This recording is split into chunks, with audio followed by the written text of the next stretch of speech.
আসসালামু আলাইকুম। কেমন আছেন সবাই? আশা করি ভালো আছেন।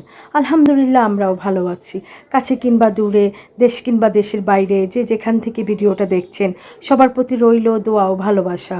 Welcome back to princess Suba blog. এই তো বাসার মধ্যে কাচ্চি পার্সেল আসছে। তো এত মজা লাগছে, মানে কাচ্চিটা ঝাল ঝাল ভালোই লাগছে আমার থেকে। এই তো খুব ঝরঝরে কাচ্ছি। তো যাই হোক, সবাই মিলে খাওয়া দাওয়া করলাম। তো এই যে বিপ দিয়ে করলো ওরা। তো এই যে আবার আমার ছেলে বলতেছে মা মাছ ভাজি খাবো, প্রাই মাছ খাবো। ওর আবার প্রাই মাছটা খুবই প্রিয়। তো ওর জন্য একটু প্রাই মাছ করতেছি। এই তো মাছ ভাজিও করলাম ওর জন্য, আপনাদের জন্য একটু শ্যুট করে নিলাম। তারপরে মাছের মাথাগুলো মানে আমি ভেজে নিলাম। পরে এই তো ওর বিড়ালে মাছের মাথা খায়।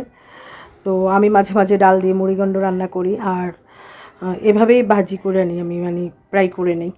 তো যাই হোক, এই যে দেশি ফল নিয়ে আসছে ওর বাবা, আবার ওই যে পেঁপে, তারপরে আমড়া, পেয়ারা। তারপরে ভাবলাম যে না একটু শ্যুট করে নিই। পরে এই যে আমি কালোজিরা টেলে নিচ্ছি। কালোজিরা আমি টেলে এভাবে ব্লেন্ড করে পাউডার করে ওই যে রেখে দিই। তারপরে যদি কালোজিরা ভর্তা খেতে ইচ্ছে করে, আমি মাঝে মাঝে কালোজিরা ভর্তা খাই। তো বাচ্চাদেরকেও ট্রাই করি খাওয়ানোর জন্য, ওরা খেতে চায় না, তারপরেও ট্রাই করি। এভাবে টেলে ব্লেন্ড করে আমি ইয়ে করি, ওই যে সংরক্ষণ করে রাখি। তাহলে কি হয়, পাউডার করে রাখলে মানে যখন তখন খেতে ইচ্ছে করলে ভর্তাটা বানায় খেতে পারি। তো যাই হোক, আমি একটু বের হয়েছি। এই তো আমার একটু খিলগাঁও কাজ ছিল, পরে বের হলাম।